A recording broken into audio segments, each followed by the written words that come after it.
Genesis 2:15. Inilagay ng Panginoong Yahweh ang tao sa halamanan ng Eden upang ito'y pagyamanin at pangalagaan. Be kind to earth. Inilagay tayo ng Diyos dito sa mundo upang alagaan ang buong lugar, ang buong paraiso na Kanyang nilikha. Salamat, Panginoon, dahil kayo'y mapagmahal. Binigyan niyo kami mga tao ng tahanan. Pati ang aming espiritu, ang aming puso ay tinatahanan ng inyong espiritu. Turuan niyo kami, Panginoon, na maging matapat sa inyo, maunawa ang aming mga pribilehiyo at tungkulin bilang mga anak mo na pinangangalaga ng iyong kalikasan. Father, teach us to worship you, to know you, by being in our right place as custodians, as caretakers of your creation. Be our speaker, guide us, teach us. In the name of Jesus, your Son, we thank you and we pray for your leading. Be kind to earth. Unang-una, be kind to people. And of course, be kind to the home of people, to earth. The land, the water, the air, the plants, the animals, ang pag-aalaga sa kanila ay kasama ng totoong pagsamba sa Diyos, paggalang sa Diyos, na lumikha sa lahat ng bagay. So Genesis chapters 1 and 2, we see that God created the heavenly bodies, including the earth and everything in and on it. Psalm 24:1, the earth is the Lord's and everything in it, the world and all who live in it. Mula sa kalaki-lakihang mga dambuhalang mga nilikha hanggang sa kaliit-liitang mga mikrobyo, hanggang sa kaliit-liitang mga amoeba, lahat yan ay nilikha ng Diyos. God owns all creation. Diyos ang tunay na may-ari ng lahat. Tayo'y nakikigamit lang, kaya lumugar at huwag abusado. God, as creator owner, must be respected. Disrespect against creation is disrespect against the Creator. Humans are to care for the earth. Tayo ay taga-pangalaga. Genesis 1:26. Pagkatapos, sinabi ng Diyos, ngayon likhain natin ang tao ayon sa ating larawan, ayon sa ating wangis. Sila ang mamamahala sa mga isda, sa mga ibon sa himpapawid, at sa lahat ng hayop, maging maamo o mailap, malaki o maliit. So tayo daw ay mamamahala na nagmumula sa salitang bahala na pinagmula ng salitang bathala. Sa ancient Tagalog, pagka inispell mo yung bathala, madadrop yung T. Kasi lahat dapat ng consonant may kakambal na vowel. Kaya yung bathala, nagiging bahala sa baybayin. Pag inispell natin yan, bahala. Nadadrop ang mga consonants na walang kakambal na vowel. Kaya yung bahala, ibig sabihin nun bathala. Hindi yan ke sera-sera, what will be, will be. Hindi kahit ano na lang. Kasi pag sinabi ng nanay na naghihingalo sa kanyang anak, anak, ikaw na ang bahala sa iyong mga kapatid. Hindi yun ibig sabihin bahala ka lang, walang kwenta kung ano mangyari. Ibig sabihin, pag-aralin mo sila, alagaan mo sila, ipagtanggol mo sila.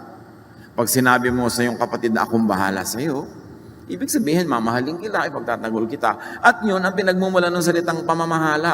Tayo daw mga tao ang mamamahala, ibig sabihin, mag-aalaga tulad ng ginagawa ng bathala ng Diyos na lumikha, na siyang tawag ng ancient Filipinos sa Diyos na lumikha. Genesis 2:15, inilagay ng Panginoong Yahweh ang tao sa halamanan ng Eden upang ito'y pagyamanin at pangalagaan.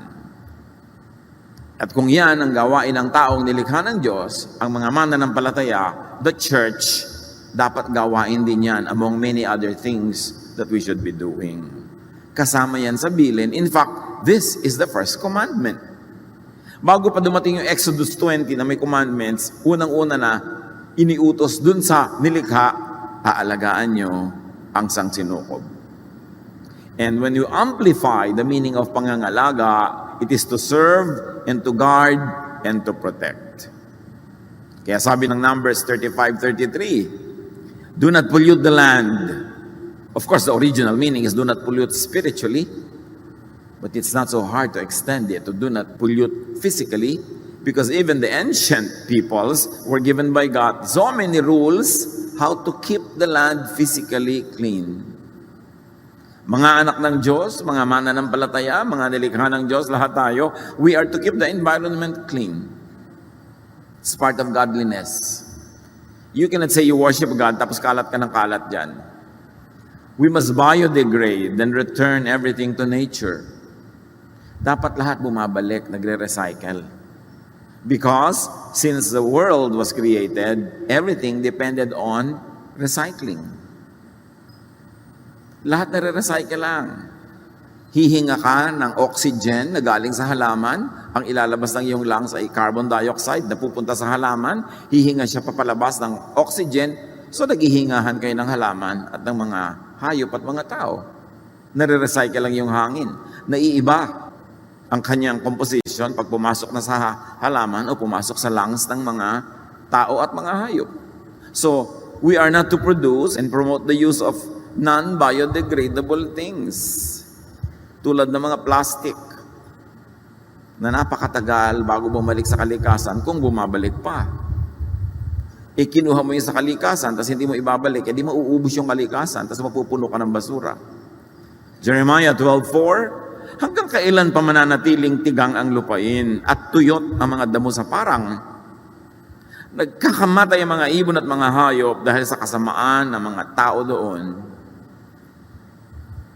So may responsibility ang mga tao, be it moral or be it biological, physical. Nahahawa ang mga ibang nilalang dahil sa kapabayaan ng tao. Stop or minimize dependence on single-use plastics. At yan ay nagigising na ang mundo tungkol dyan. Yung isang pirasong supot, isang gamit mo lang tapon. Pag nagpunta sa ilog, pag nagpunta sa dagat, yung mga isda na sumusuot doon, mga isdang hindi marunong umatras, ay malulunod na at mamamatay na sa loob ng plastic na yan. Stop and minimize the use of needless, elaborate packaging. Pag nagre-regalo, huwag ng 3 balot, may tape pa, may ribbon pa, may kung ano-ano pang nakakabit. Iabot nyo na lang diretso, madali pang makita ko ano laman. O ibalot nyo sa diaryong nabasa na, sa mga recycle tayo. Dapat ganun ang pag-iisip ng tao. We should stop the use of polluting cleansers, detergents, soaps. When I was in college, a friend of mine who was in a higher class, ang kanyang thesis is how panglabang sabon or detergents pollute the water system. Alam nyo ba na bawat bula, bawat piraso ng panglabang yan, pag pumasok sa ilog, sa lawa, inuubos niya yung oxygen at nasusuffocate ang mga isda. Tapos laba ka na labas sa ilog, gusto pa maraming bula. Yung pala pinopollute mo sa bawat pagbula ng iyong buhok sa shampoo, sa pagbula ng iyong mga hinuhugasang plato, sa pagbula ng iyong laba ng laba, we are poisoning the water system of the earth. Dapat magkaroon ng alternative products para gamitin. Nung araw naman, wala eh.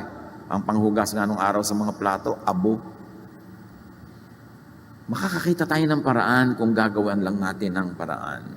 Reuse and not just discard things.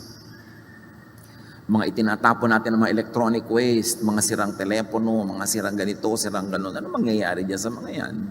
Jeremiah 18:3-4. Kaya nagpunta naman ako at dinatnan ko ang magpapalayok sa kanyang gawaan. Kapag ang ginagawa niyang palayok ay nasira, hinahalo niyang muli ang putik at hinuhugisan ng panibago. So nagre-recycle o hindi nag-click, nasira ang shape, ibahin pero gagamitin uli. Reuse anything and everything that can be reused. That's part of worship. Reuse clothes, bags, accessories. Hindi kailangan laging bilhin ng bago. Pag may bagong gadget, hindi mo kailangan bilhin kasi hindi ka natitigil ng kabibili. Reuse even the other side of paper. I know a governor in one province, ang policy niya sa kanyang opisina, wala siyang babasahing papel na dumadating sa kanyang mesa at wala siyang pipirmahan na hindi gamit na yung likod. Gusto niya, puro recycled paper ang gagamitin ng empleyado sa Kapitolyo pag gumagawa ng mga papel. So titingnan niya, gamit na ba itong likod nito? Recycle ba to? Tsaka lang niya babasahin. Minimize buying new things. Do not buy just because you can afford it. Kasi pag bumili ka ng anumang bagay, kailangan na ng raw material. Yung raw material kukuhanin sa bundok, sa gubat, sa lupa. Inuubos natin ng raw material para sa iyong ika-100 bag. Kailangan mo pa talaga ng 100 bag. Napaka-importanting isipin yan. Papatay ka ng mga hayop para kunin yung leather. Kukuha ka ng mga material sa mga mina para gumawa ng mga buckles. Gagawa ka ng chemical para kulayan yan. Can you imagine how much you pollute the earth with every bag in your collection? Pwede namang isa na lang na bayong para sa lahat. Pagka nabulok pa, babalik sa lupa. Do not throw away food. Yan ang isang malaking dilema ng hotel industry, mga restaurant industries. May shelf life yung food nila, tapos dapat itapon. Tapos ang daming gutom. Tapos kabawat halaman, kabawat gulay na nasa salad, lalagyan ng fertilizer. Bawat baka, bawat baboy, bawat karneng nando na bilang elemento. Ilang gubat ang kinalbo para magkaroon ng grazing field ng mga baka. Kaya nga nauubos na ang Amazon forest. Kakakain natin ng baka, kakakain natin ng steak. Inuubos ng mga ranchero, mga gubat para doon manginain yung mga baka na yun.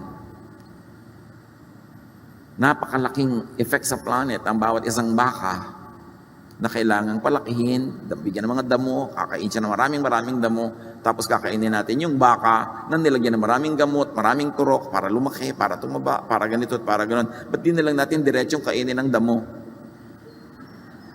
Salad Para hindi na kailangan yung baka sa food chain.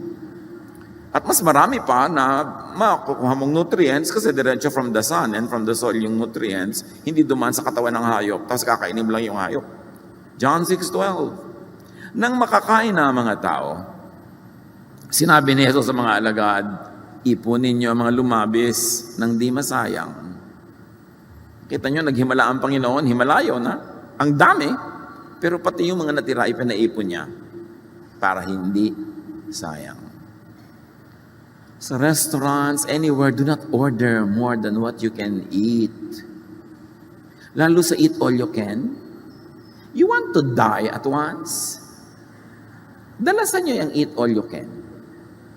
Bakit kailangan eat all you can, not hindi eat what you need? Can you imagine na nakaka-insulto yun sa sir, eat all you can? Ano palagay mo sa akin? Di ba? Lahat ng kaya ko isaksak sa akin, mabagsik na sikmura, lulunukin ko. Dahil eat all you can. Di ba nakaka-insulto sa ating pagkatao? Eat what you need. And at times, you may eat what you want. Pero yung eat what you can. Kaya nakita mo, bundok-bundok yung mga plato at sa dami ng mga abusado, o bawat isang sobra dyan, meron kang multa. So nailagay mo sa plato mo para hindi ka mapagmulta, lululunin mo na lahat. Not good. And do not put everything on your plate in buffets. Ang dami natitira. Lalo yung mga plated sa mga buffet na wedding, mga buffet na handaan. Ang konti-konti naman ang kinakain ng tao, ang daming tira. Do not fill up your glass beyond what you will drink. Bihirang-bihirang tao, inuubos yung laman ng baso. May kalahati, may 1/3. Yung kalahating baso, pa pinagsama-sama mo lahat ang basong may natirang kalahati, mapupuno ang Angat Dam. Can you imagine all the wastage? So recycle everything. Mga anak ng Diyos, part yan of holy living. Recycle especially water. Mula nung nilikha ang mundo hanggang ngayon, not one drop of water came out or entered the universe. Entered the earth. Recycle ang lahat. Ang ininom niyong tubig kaninang umaga, pinaghugasan siguro ng paa ni Cleopatra. O ihi ng palaka. Paikot-ikot lang ang lahat. Ecclesiastes 1:7, lahat ng tubig ay umuuwi sa dagat, ngunit hindi ito napupuno. Bakit? Kasi nag-evaporate. Ang tubig ay bumabalik sa batis ng pinagmulan, upang muling umagos patungong karagatan. You see, Ecclesiastes 1:7 is talking about the water cycle. Long before science determined the method of water cycling and recycling. Pabalik-balik, paulit-ulit ang lahat. Kaya tayo kain ng karne, kain ng gulay, ng mga halaman, kain ng ano. Dapat tayo pag namatay, maagnas. Para bumalik tayo sa lupa at pakinabangan ulit tayo ng mga damo, ng mga papaya, maging prutas ulit tayo, makain ulit tayo iba. Yung tinatawag nila na the cycle and circle of life. Kumakain ka, kinakain ka, paikot-ikot lang. Yung napaka-selfish mo naman kung nakapreserve yung bangkay mo for 2,000 years. Hindi ka na babalik sa lupa. Yung mga kinain mo, hindi na babalik. Kailangan bumalik. So recycle and reuse water at home. Kung magpapagawa ka pa lang kayo ng bahay, at meron kayong kakayanan, magandang yung bubong nyo, lahat ng tubig ng ulan na tumutulo doon, lumalaglag sa para mga kanal na katapat ng bubong, nagpupunta sa isang munting balon na ipunan nyo ng tubig, na pwede nyo ipandilig, pwede nyo ipanghugas ng kung ano-anong hindi naman kailangang inumin. Collect rainwater, sayang. Catch bath water and reuse it. I have known of people na pag naliligo sila, lalo tabo-tabo yung paligo nila, nakatungtong sila sa malaking batya. So pagkapaligo nila, puno na yung batya, pang-flush nila ng toilet. Wise. Very wise. At mga kapatid, save water kahit sa hotel showers, kahit libre, kahit sa gym, kahit saan. Kasi tubig pa rin yun. Yung tubig na sinayang mo sa hotel, tubig na nasayang para sa buong planeta. Huwag mo lang tipirin yung dumadaan sa iyong kontador. Kailangan lahat ng tubig tinitipid. Water is not exclusive to us. Psalm 104, 10-12. He makes springs pour water into the ravines. It flows between the mountains. They give water to all the beasts of the field. The wild donkeys quench their thirst. The birds of the sky nest by the waters. They sing among the branches. Maraming nakikinabang sa tubig, kaya kailangan i-conserve. Isaiah 55:10, as the rain and the snow come down from heaven, and do not return to it without watering the earth, and making it bud and flourish, so that it yields seed for the sower, and bread for the eater. Ang tubig daw na tumutulo bilang ulan, bilang mga patak ng ulan, ay hindi babalik doon sa himpapawid hanggang hindi natagawa ang misyon. Hugasan ng mundo, diligyan ng mga halaman, painumin ng mga nilalang, tapos babalik siya uli, malinis na naman because of evaporation and through condensation, nagiging handa na naman siyang bumagsak bilang ulan. Paulit-ulit, pabalik-balik. Tapos sa mga tao, pinopolyut ang hangin, puro pollutant at lason sa hangin, pagdaan ng ulan na bumababa sana sa lupa, nakakatanggap at nadidikitan ng mga pollutants in the air, bumabagsak sa atin as acid rain. Ang halaman na mabagsak ka, nasusunog, pag tinamaan ng yung balat, magkakaroon ka ng kung ano-ano mga buni, kasi marumi yung hangin na dinadaanan ng tubig. Sino may kasalanan? Di tao na naman. Very interestingly, according to studies, water has memory. Proven yan by scientific experiments. Water remembers what was dissolved in it. Na kahit diluted na halos hindi mo na matitrace, natatandaan pa ng tubig kung ano yung dinisolve sa kanya. If diluted to a degree that nothing of the original dissolved molecules remains, the water will remember it. There were experiments. Human antibodies were dissolved in water and diluted until none of the original antibodies were present. Now, while the same blood cells were put in the same water, these cells responded as if the antibodies were in the water. Kung hindi nyo naintindihan, palampasin nyo na. Ang mahalaga, naiintindihan ng tubig ang lahat ng nahihipo niya, lahat ng come into contact with the water, natatandaan niya. Kaya ngayon, ginagamit na sa high-tech sciences ang tubig bilang component of many super high-tech instruments because water remembers. In this very interesting book called The Secret of Water by Masaru Emoto, ang dami nilang experiments, nakita nila na ang tubig ay nakakausap. Water reacts to environment. Water reacts to human words, to human language and emotions. May mga tubig na pinupuri nila, pinasasalamatan, tapos i-freeze. At pag frozen natin, tinitingnan nila under very powerful microscopes yung mga molecules niya at yung mga formations niya as crystals, ang gaganda ng formation para mga parol sa Pampanga. Pero pag yung tubig, minura-mura nila, pinintasan, tapos i-freeze, tiningnan nila sa microscope yung mga components, durug-durug, wasak-wasak, pangit-pangit. Kaya pala dapat nagpapasalamat ka. Salamat Lord sa tubig. Thank you tubig. Iniinom kita. Naliligo ka. Thank you tubig. Wow, masarap mo naman tubig. Kasi gumaganda siya lalo. Papagandahin ka rin niya. Pero may tubig kang katang, ayoko naman tubig na ito. Tabang-tabang. Diba? Ayoko sa tubig na ito. Papangit siya lalo. Parang tao nagre-respond. Pag pinupuri, there are beautiful formations. Pag pinipitasan, chaotic formations. Nakikinig pala sila. I was talking to one very prominent leader of the church the other day. At nung binanggit ko to, sabi niya, kaya pala, alam mo kapatid, sabi niya, minsan naliligo kami sa beach, nag-enjoy kami sa malaking alon. Ako sabi ko, more, lumaki talaga yung alon. Sabi ko, more, hanggang inanod kami, butik na kami nalunod. Sabi, hindi mo pala dapat sinasabi yun, nakikinig. Sabi ko, hindi mo ba alam na si Jesus nga, pinatigil niya yung bagyo, tumigil eh. Nakikinig, di ba? May power talaga. Marami tayong hindi alam. So may kaharap kayong tubig o inumin, huwag niyong pintasan. Lalo't kung kailangan niyo rin namang inumin. Huwag niyong pinipitasin yung pagkain na kakainin. Ano bang pagkain ito? Tabang-tabang. Habang kinakain niyo siya, purihin niyo para lalo sumarap. At nung nalunok niyo na, sabi niyo, joke. O dito naman siya papangit pag nasa loob. Our environment responds. So respect water. Si Jesus nga, tinawag na living water. Alam nga namang walang kwenta yung tubig para gawin siyang comparison kay Jesus. Recycle air. Very important. Job 37:12-13. At His direction, they swirl around over the face of the whole earth to do whatever He commands them. He brings the clouds to punish people or to water His earth and to show His love. So nakita niyo yung hangin, yung mga ulap, lahat yan nagagamit na instrument to be a blessing or to discipline and even to punish. Inhale fresh air. Mga kapatid na sobrang nasasanay sa air-conditioned rooms, there are studies. Whenever you can, get out of the room and inhale fresh air.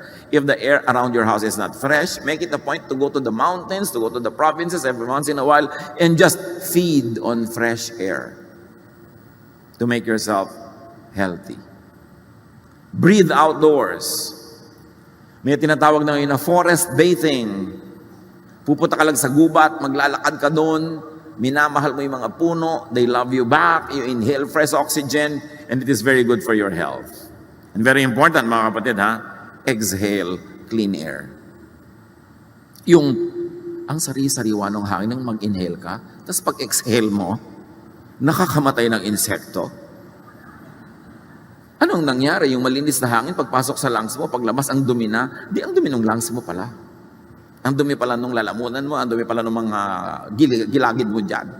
Kaya kailangan nililinis natin ang ating buong katawan para pag inhale mo ng malinis, pag exhale mo, malinis pa rin. Pananagutan natin yon. Exhale clean air. Cleanse your body. Do not poison the air with insecticides. Sino sa inyo mahilig mag-spray insecticide?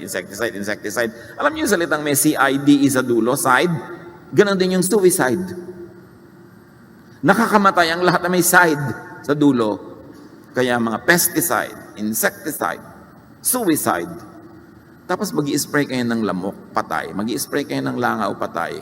Kung size nyo ang lamok at langaw, patay din kayo.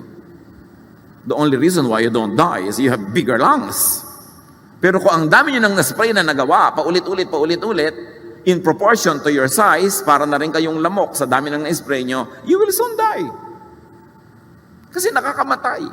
Iaanin po namin yung mga insekto. Well, screen your house, magkulambu ka, and use insect repellents. Mga halaman na nagpapaalis ng hayop, hindi na pumapatay. Tinataboy lang nila para hindi mo katabi. Kasi ang nakakamatay sa insekto, nakakamatay din sa'yo.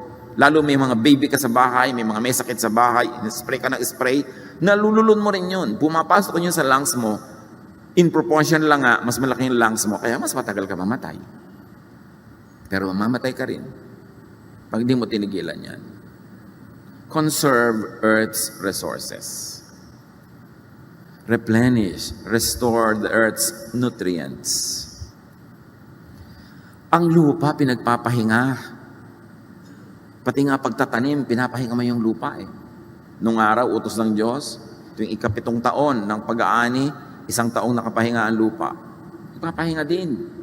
Leviticus 23, 3-5, 6 na taon ninyong tatamnan ng inyong bukirin at aalagaan ng mga ubasan.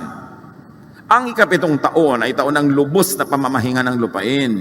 1 taong nakatalaga para kay Yahweh. So yung iniutos ni Yahweh na pahinga, hindi para utusan kang wala kang gagawin, kundi para mapahinga ka. So kung ano yung nakakapahinga sa'yo, yun ang mabuti sa'yo. Pati lupa, pinagpapahinga. Huwag ninyong tatamnan sa taong yon ang inyong bukirin sa patuloy ng verse. At huwag pipitasan ang mga punong ubas na hindi naaalagaan. Hayaan lang sila. Huwag greedy. Ngayon kasi ang agriculture, dati nag-aani ka once a year ng palay, gagawing 2, 3, kung pwede sanang 7, gagawing 7. Talaga papagurin na sa yung lupa hanggang mamatay yung lupa. Lalagyan ng mga artificial na pataba. Ang mga halaman, lalagyan ng mga artificial na insecticide at pesticides na pag inandod ng ulan patungo sa mga ilog, you poison the water, you poison everything because of our greed. Apply this. Do not abuse and deplete the soil.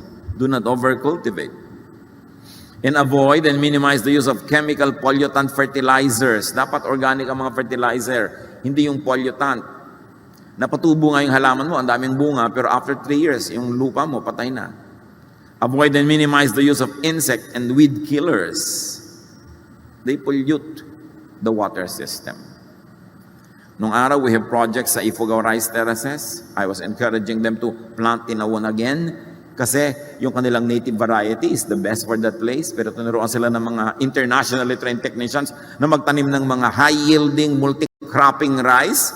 Pero kailangan ng insecticide, kailangan ng fertilizer. So they pollute the water system of the rice terraces that goes to the rivers na pinagmumulan ng kanilang protein na fish. Maraming repercussions pagka hindi mo binalance yung natural way. So spare food for others. Leviticus 19, 9-10, kung mag-aani kayo sa inyong bukirin, itira ninyo ang mga nasa gilid. At huwag na ninyong balikan ang inyong naanihan. Huwag ninyong pipitas ang lahat ang bunga ng ubasan, ni pupulutin man ang mga nalaglag. Bayaan pa ninyo ito para sa mga mahihirap at sa mga dayuhan. Ang tawag dito sa Tagalog, yung mga naghihimalay, yung mga walang bukid, walang lupa, nag-aani sila ng mga naiwan sa inani ng may lupa. I remember this, way back sa Bulacan. Mga lola ko may mga patanim. Tapos pag may mga ani, nakikita ko na may mga natitira.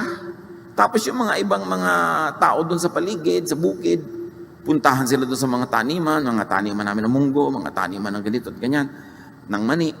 Tapos hukay sila ng hukay, kuha sila ng kuha. Ang dami nila nakukuha. Sabi ko, ang dami nila nakukuha, ba't di natin kuhanin? Sabi ng lola ko, para sa kanila yan. Kaugalian din ng mga Pilipino nung araw yon. Hindi mo inaani ang lahat para yung mga maralita, may matira sa kanila, doon sila mag-aani. Sabi ng verse, ako si Yahweh, ang inyong Diyos. Ibig sabihin, mapagmahal ako, maging mapagmahal din kayo. Ako nag-uutos ito, so sundin nyo. Magpakain ng mga gutom, be creative. Pinapangarap ko makakita ng kahit fast foods na food outlet na nandito yung mga customer, bumibili sila nakapila. Tapos may isang section doon na may mga nakapilang hindi nagbabayad. Kasi pag nagbabayad ka, pwede mo sing, magbabayad ako ng 1 meal nung nakapila doon hanggang lahat sila magkaroon din. Ang sarap kumain sa gano'n na yung kakain ka, magbabayad ka para sa food mo, tapos may nakapila, nakikita mo na yun yung charity pila. O magbabayad ako para doon, sino man yung nasa pila, o meron na siyang food. And I'm sure many people will be glad to give. So let food customers buy food for the hungry. Meron kang lane for the hungry. Para sustainable lang iyong mga love ministries. Kasi kung puro ikaw lang yung magbabayad doon, baka maubos na yan next week. But if you give opportunities for others to feed people, many people will be very glad to do that. Importante, kung may baon kayo, meron kayong extra baon na sandwich, extra baon na biscuit. Pag may nakita kayong gutom, ibigay nyo. Dahil yun ang gusto ng Diyos, that we share food. And of course, spare food for animals. Psalm 104:14, You let the earth produce grass for cattle, plants for our food. So, sabi nga, kailangan merong para sa cattle at merong para sa atin. Hindi tayo lang. For the sake of animals, care for the land. Pag sobra tayo naglagay ng mga insecticide, pinapatay mo lang yung kulisap ng iyong palay, pero namatay lahat ng kulisap. Pati mga bulate na apektuhan. And now, the world is running out of bees. Sa takot natin sa bee na matusok tayo at makagat, inuubos natin ang mga bees. Bees ang nagpo-pollinate ng mga bulaklak. Pagka hindi yan na-pollinate, hindi sila mamumunga. Mawawalan tayo ng buong pamumunga ng mga halaman. Kala natin, ganun-ganun lang yun. Nalipulin mo ang isang uri ng mga nilalang, maapektuhan tayo lahat. Avoid reckless consumption. Be wise in consuming. Be conservative. Proverbs 21:20, dahil sa pag-iimpok, ang bahay ng matalino'y napupuno ng kayamanan. Ngunit lahat ay winawaldas ng taong mangmang, kaya wala at wala rin siya lagi. God will judge people as they use, as they abuse creation. Isaiah 24:4-5, the earth wilts away, its mighty leaders melt to nothing. The earth is polluted because its people disobeyed the laws of God. Again, this is spiritual and material pollution. Jeremiah 2:7, dinala ko sila sa isang mayamang lupain upang tamasahin nila ang kasaganaan yon, ngunit dinungisa nila ang ibinigay kong lupain dahil sa karumal-dumal nila mga gawain. Psalm 107:33-34, He turned rivers into a desert, flowing springs into thirsty ground, and fruitful land into a salt waste because of the wickedness of those who live there. Kita nyo ang nagiging bunga ng kasamaan ng tao, ang mga ilog nagiging disyerto, ang mga bukal nagiging uhaw na tigang na lupa, at ang lupain na mayaman nagiging akanin mo yung mga asinan na maalat na walang tutubo dahil sa kasamaan ng tao. Now, God didn't and God doesn't need to do this manually. Masama ka, so tutuyuin kang ilog. No, because everything is an automatic. All the laws of God are set. And when it is broken, may automatic results. God does not have to step down from heaven to interfere. The bad will happen when we do the bad. So kailangan maging responsable tayo. Revelations 11:18, the nations raged, but your wrath came. And the time for the dead to be judged, and for rewarding your servants, and for destroying the destroyers of the earth. Darating daw ang panahon, ang lahat ng namatay na ay huhukuman, ang lahat ng mga gumawa ng mabuti ay gagantimpalaan, at wawasakin ang lahat ng bumasak sa mundo. It's time to destroy everyone who has destroyed the earth. Panahon na upang wasakin mo ang mga nagwawasak sa daigdig. May consequence. May masamang bunga ang pagpapabaya. The earth is just one. Yan lang ang bahay natin. Tapos magtatapo ka na dumi sa ilog, pupunta sa dagat. Akala mo ba lalayo yun? Nasa loob pa rin yun ng planeta. Why are we polluting the only home we have? We are polluting the air. Saan ka lilipat pag wala ka na mahinga? Inuubos mo ang gubat. Saan ka mag-agriculture pagka namatay na ang lahat ng mga halaman? Pinopollute natin ang lahat ng ocean. Saan tayo pupunta pag na-poison yan? Akala nyo ba lalayo yan? Nandyan lang, paikot-ikot. It is the only island in this vast space of lifelessness that we have, and we are destroying it. Wala naman tayong lilipatan. Padala ng mga spacecraft sa Mars, sa Moon.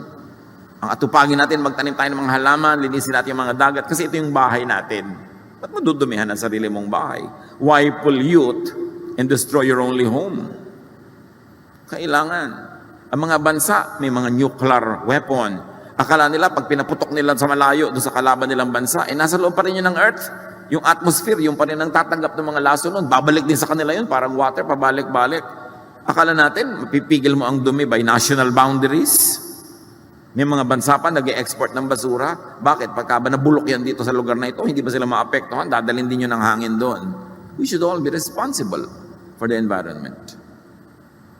And of course, aside from being kind to people and to the earth, we should be kind to all the living. Be kind to animals.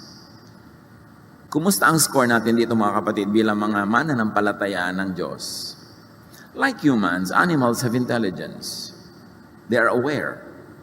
They know. Job 12:7, if you want to learn, then go and ask the wild animals and the birds. Matatalino ang mga hayop. The animals came to Noah. Birds fed Elijah.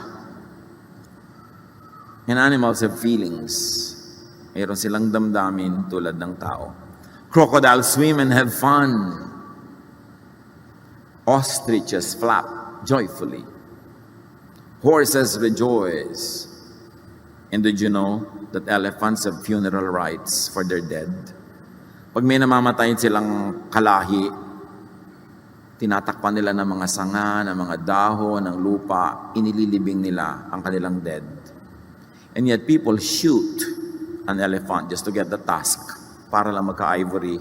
Mga anak ng Diyos, huwag kayong bibili ng ivory.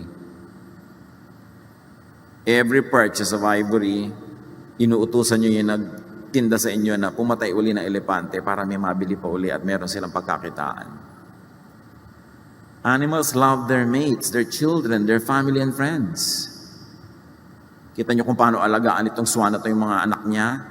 Meron ng sinasakyan, may takip pa sa ibabaw. Lions take care of their babies.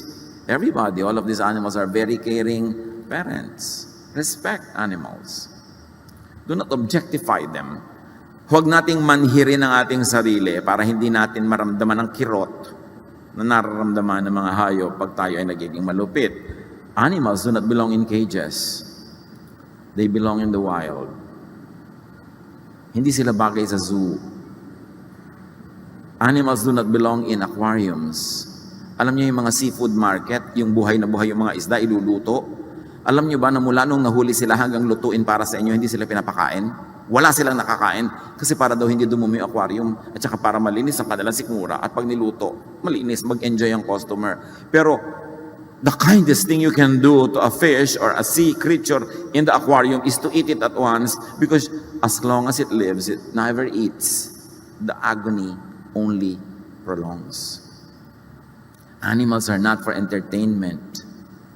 Hindi sila mga para patungtungin mo sa mga platito. Hindi sila para paglaruin mo ng bola. Animals do not belong in water fun areas. Hindi sila bagay dyan. Huwag kayong bumibili ng mga ganyan ticket. Huwag kayong nanonood ng mga ganyan. Kasi tuturuan nyo yung nagnenegosyo na humuli pa ng marami dahil malaki ang benta ng ticket. Animals are not for entertainment. Masyado tayong desensitized. Halimbawa, nakakakita tayo ng mga animals na i-deliver sa matadero. Animals that will be brought to butchering. We don't care. Hindi natin napapansin na lahat sila ninenervyos para sa buhay nila, malapit na silang mamatay, etc. etc. Balik tayo ngayon natin. Kung tao yung i-deliver. Tapos yung mga baka, kebs lang, wala sila pakialam. Kailangan palitan natin yung pwesto natin para maging sensitive tayo pamisa-misan. Pag sa supermarket, nakakakita ka ng mga karne, iba-ibang cut, iba-ibang cut. Imagine mo mga tao yung cut na yun, at namimili mga baka. Di ba? Anong gusto mo ngayon, iha? Ang gusto ko po ng tenderloin na tao. Di ba? Gusto ko ngayon ng chop na mga ganito. We are so desensitized. Of course, kasama sa life, yung you eat, you get eaten. But what I mean is, ang dami nating abuses. By eating more vegetables, by eating more fruits, you have less need for meat.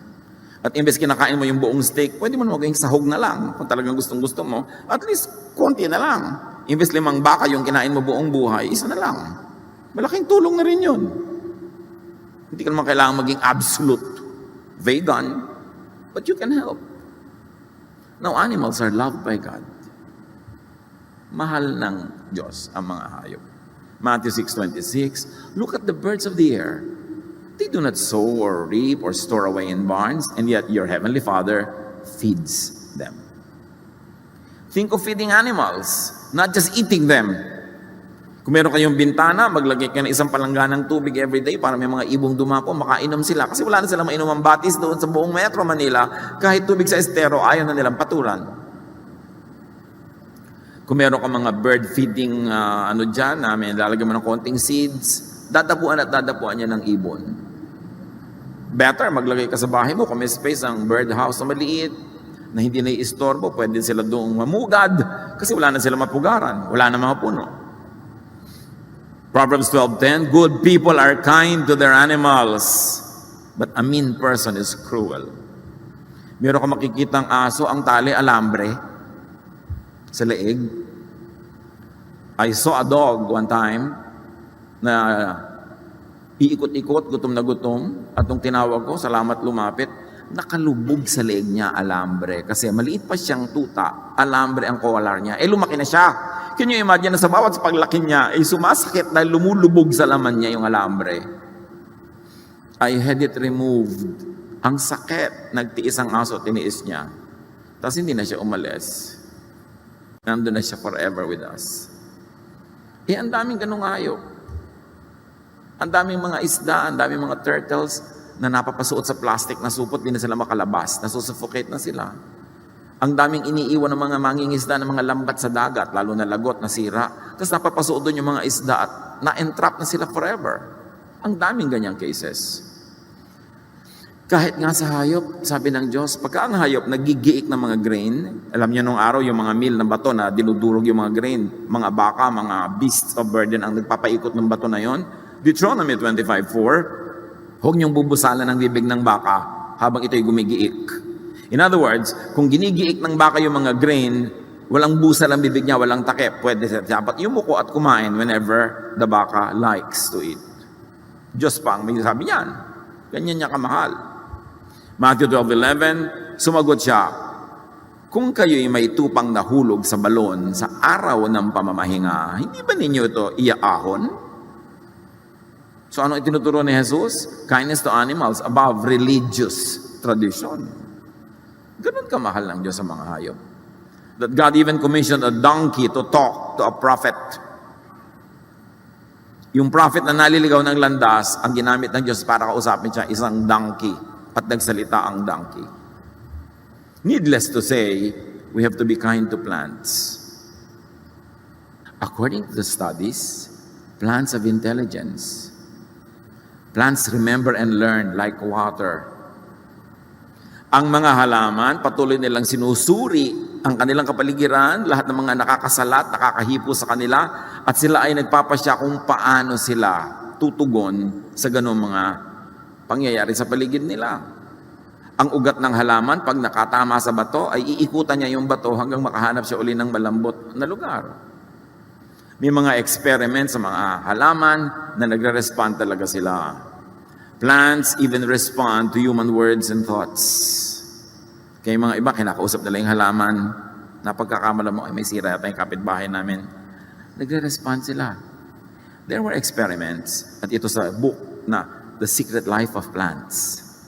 And among many other studies, may halaman na inilagay nila sa isang kwarto, isang laboratory. Nilagyan nila ng mga pangsukat ng electrical activity at kung ano pa na inilalagay sa ulo mo pag tinetest yung brain mo. Tapos meron silang inutusan na isang lalaki. Pumasok ka, tagain mong halaman. Pagpasok ng lalaki na intensyon niya, tagain yung halaman, na-tense yung halaman, nakita doon sa mga ikinabit sa kanya na instruments. Nagkaroon siya ng electrical activity na panic siya. Tapos nung tatagain na siya, talaga ang lakas ng galaw ng mga pambasa ng movement sa nangyayari sa halaman. Tapos sinabi nung nag-experiment na, huwag mo na ituloy, huwag mo tagain. Biglang nag-relax yung halaman, nawala yung mga reading. Pagkatapos, meron silang isang inutusan na tao, pumasok ka, kunwari tatagain mo pero huwag mo tutuloy. Pagpasok niya, hindi siya pinansin ng halaman. Alam ng halaman, kunwari lang. Diba? Sabi nga nila, don't tell secrets in a vegetable garden because potatoes have eyes and corn have ears. Of course, iba naman yun. Pero yes, nagre-react sila. Kaya nga yung fig tree, sabi ni Jesus, naku, huwag ka na sanang mamunga pa kahit kailan. Naluoy nag-respond. Nagre-respond ang lahat ng buhay na bagay. Kaya mag-ingat-ingat tayo. Plants even communicate among themselves and with other creatures like fungi and even with animals by releasing through their roots, branches, and leaves certain chemicals. Nag-uusap-usap sila. May mga studies, mga kapatid, ng isang puno na nasugatan, natumba, nahirapan, tinutulungan siya ng mga ibang halaman na natiling malusog. Yung mga roots nila nagkakabit-kabit, nagkukonek-connect, and through the other living organisms in the soil, they help nourish a fallen tree. They help nourish a sick plant. Nagtutulungan sila, mabuti pa sa tao. Yung naaamoy nyo sa bukid pag bagong tabas ang damo, actually, it's a chemical distress signal for plants na pag pinuputol sila, nagre-release sila ng amoy to warn the other plants around to get ready for it. At kung ano man ang preparasyon ang ginagawa ng iba, it works. Some plants, like tobacco, release a chemical. Pag kinangat-ngat-ngat yung dahon nila ng isang uri ng insekto, they release a certain chemical that attracts caterpillars para pumunta sa kanila at kainin nila yung insekto. Kumbaga, kinakain ako ng insektong to, wala akong magawa kasi halaman ako, I will release a chemical na attractive sa mga caterpillar, magdadatingan sila, ay, may insect pala dito, kakainin nila insect, tumigil ang paggat-gat niya sa dahon. Nag-iisip sila. Plants have senses and feelings, tulad ng makahiya. Ang makahiya, o tama, pag hinipo mo, nahihiya nga siya. Diba, dahan-dahan siya nagsasara. O, ang ganda-ganda niyan kung meron kayo sa inyong dinner table. Pero alam niyo yung makahiya, pag hinipo niyo, di sasara. Kasi akala niya may danger. Hipuin niyo ulit, wow, ang ganda. Sasara uli. Pag inulit niyo pa uli, hindi na siya sasara. Sabi ng makahiya, nek-nek mo. Pinapagod mo lang ako. Hindi naman to talaga danger, wala. Hindi na siya sasara. Marunong siyang matuto. Hindi katulad ng iba, nakakalimang papa na, hindi pa natuto. Yung makahiya natututo, yung Venus flytrap, yan, halaman yan. Ang pagkain niya, mga insekto. So, ina-attract niya ng matatamis na mga katas. Pero ang insekto ito, pag pumasok, da-da-da-dan, sumara na. Ganyan din na maraming pag-ibig, mga kapatid. Diba? Kala mo matamis, kakainin ka pala. Pero, nag-iisip yung halaman. Kung kailan siya sasara, buong-buo na ba na nasa loob ang insekto o kalahati pa lang, baka makalabas, marunong siya mag-isip. The pitcher plant. The pitcher plant has liquid inside it. Mga insect na attract, mahuhulog sila, iinumin nila, pero digestive juices na yon, the pitcher plant suddenly has lunch. Marunong silang dumiskarte. Of course, plants think to change forms. Nakita niyo yung sunflower? Kung nasaan yung sun, doon sila haharap. Yung halaman na nakaharap sa araw na nasa paso, gusto niyong torturen, paikutin niyo yung paso. O maglinis kayo, ibalik niyo na hindi nakaharap dati niyang hinaharapan. Kahit mapagod yon, babalik yon para humarap sa araw yung dahon niya. Kaya kung may nilinis kayong paso, inangat niyo, ibalik niyo sa dati para huwag na siyang mapagod na yung dahon, lingunin naman niya yung araw. Kasi yun at yun ang gagawin niya. Importante, even many plants assume camouflage. May mga halaman na nagmumukhang ibon, for whatever purpose nila yon, may nagmumukhang bato, may nagmumukhang ganyan, para sila mag-survive. Plants respond to music and other sounds. Yung mga Indian classical music, mga Vedic chants, nakakapagpalago ng Rosa chinensis. Maraming mga halaman in experiment, isinabmit sila sa melodic, beautiful melody music, lumago. May mga halaman, inilagay sila sa kwarto, nagpatugtog ng rock, naluoy. Kasi nga halaman ayaw sa rock. Lalo't kung gulo-gulo talaga. Nagre-respond sila. 1 Chronicles 16:33, umawit ang mga punong kahoy na nasa kagubatan sa pagdating ni Yahweh upang lahat ay hatulan. Literal ba to? Malay nyo. Totoo. Akala natin, talinghaga, yung pala nakakaawit nga sila. Why not? At nadidinig yun ng Diyos. Deuteronomy 20:19, kapag kinubkob nyo ang isang lungsod, ibig sabihin, militarily, pinaligiran nyo, gusto nyo siyang matagal na bantayan para nyo makuha yung city, huwag ninyong putulin ang mga punong kahoy doon. Kahit matagal na ninyong kinukubkob ang lugar na yon. Ang mga puno ay hindi nyo kaaway. Bagkus, makapagbibigay pa ito sa inyo ng pagkain, kaya huwag nyo itong puputulin.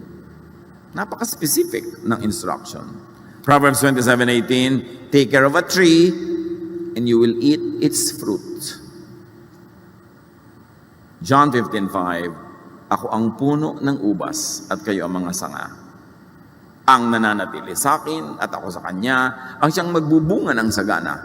sapagkat wala kayong magagawa kung kayo'y hiwalay sa akin. Kahit dito sa talinghaga na sinabi ni Jesus na siya ang puno, ang sinasabi niya, ang buhay niyo nakadepende sa puno. Gawin yung physical, gawin yung biological, ang buhay talaga natin nakadepende sa plants. Apply it many ways. So do not needlessly, carelessly, greedily cut trees. Sa bawat punong pinuputol, kinukuha ng mga loggers, ay may libing na nagaganap sa mga hayop. Imagine ninyo na ito ay libing. Nakikipaglibing ang lahat ng mga hayop na nawalan tirahan, nawalan ng ugat na tataguan, nawalan ng sangang dadapuan, nawalan ng puno na titirahan, tapos ang mga tao putol ng putol ng putol. Nakikita ninyo itong orangutan na ito, pinuputol ang gubat na tinitirahan niya, mag-isa niyang ipinagtatanggol ang puno na kanyang tahanan laban sa mga makinarya ng tao. Pag kinuha mo yung kahoy niya, saan titira yung mga hayop na diyan tumatahan. Itong napakaliit na munting nilalang na ito, pinutol yung puno niyang tinitirhan, nung balikan niya, putol na, hinahanap niya yung mga sanga, hinahanap niya ang pamilya niya, nasa na? This squirrel is a symbol of so many animals that we deprive of habitat, of shelter, of home, of food, whenever we carelessly deforest our environment. Respect God. Live well as a race among many other creatures that God created. Be kind to earth. Isipin natin mga kapatid kung ano sa pang-araw-araw nating pamumuhay in practical terms ang magagawa natin para tumulong tayong alagaan itong daigdig na ibinigay ng Diyos, pigilan, kundi man lubos na puksain ang pagsira at ang pollution, at palaguin natin ang lahat ng mga bagay na lumalago. Sa bawat space na pwede, magtanim kayo ng halaman kahit sa lupa, sa inyong kuko. Kailangan maraming halaman. We need, according to studies, you need 40 trees for every human being para siya makahinga ng tama. Eh kung naubos na yung trees, saan tayo kukuha oxygen? Mag-isip-isip. Pag-isipan natin mga kapatid sa ating mga araw-araw na pamumuhay, paggamit ng mga plastic, paggamit ng mga disposable, ang walang habas na pagsira natin sa ating kaisa-isang tahanan at paglabag natin sa magandang kalooban ng Diyos. Ama namin, turuan niyo po kami na maging responsible caretakers of the earth. Ipakita niyo sa amin sa bawat hakbang na ginagawa namin sa practical sa pang-araw-araw na buhay kung paano kami makatutulong at nang sa gayon maluwalhati ang iyong pangalan at kami maging tunay na matapat sa iyo sa pag-aalaga sa iyong nilalang. Pagbulay-bulayan natin ang mga ito at ituring na bahagi ng isang tunay na pagsamba sa ating Diyos.